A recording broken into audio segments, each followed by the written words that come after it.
Magandang araw mga bata! Ako nga pala ang inyong musikerong kwentistang si Kuya James. At ngayong araw na ito, meron akong kwento para sa inyo. Pero syempre, bago natin simulan ng ating kwento, ako ay magtatanong muna. Handa na ba kayo? Abay, magaling kung ganun. Ang tanong ko sa inyo mga bata, sino ba dito ang mayroong pangarap? Aba, siguro ang iba ay gustong maging guro. At ang iba naman ay gusto maging doktor. At syempre, gusto rin ng iba ang maging isang librarian. Pero isa pang tanong ko mga bata, meron din bang gusto ang pangarap ay makalipad?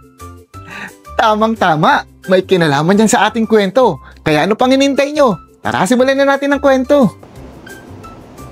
Ang pamagat ng ating kwento ay Ang Paglipad ni Shandu. Ito ay kwento ni Vidya Teware at guhit ni Rehuta Gate. At atid sa atin ng Let's Read ng The Asia Foundation. Si Shandu ay nakatulog habang nakikinig sa malambing at nakakakalmang awitin ni Inay. Sa kanyang panaginip, siya ay lumilipad. Maligalig akong lumilipad papunta sa hardin. Tingnan mo, may magandang paru-paro. Kamusta ka? Ani ng paru-paro. Maayos naman! Salamat! Sagot ni Shandu. Lumipad ng medyo mas mataas ang Shandu. Lumilipad, lumilipad. Lumipad siya sa isang maya. Hi there! How do you do?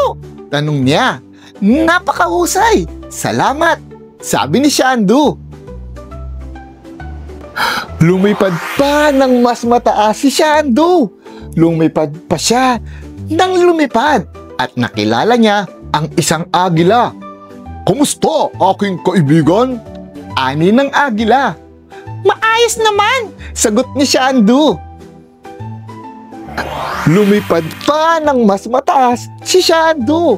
Ani mo'y napakadali lamang lumipad. Lumipad pa ng lumipad at nakita niya ang isang eroplano. Shandu, kumusta ka? Ani ng eroplano. Maayos naman. Mag-ingat ka sa iyong paglalakbay. Sagot ni Shandu. Hanggang sa lumipad pa si Shandu ng mas mataas. Lumipad pa ng lumipad at nakita niya ang isang rocket. Kumusta ka, Ginoo? Sigaw ng rocket. Maayos naman. Ngiting sagot ni Shandu. Lumipad pa rin si Shandu ng mataas hanggang sa naligiran siya ng mga nagniningning na mga bituin. Lahat sila ay nakangiti kay Shandu na animoy siya ay kabilang nito. Kumusta ka, Shandu? Tanong ng isa sa mga bituin. Napakasaya ng aking pakiramdam. Ani ni Shandu.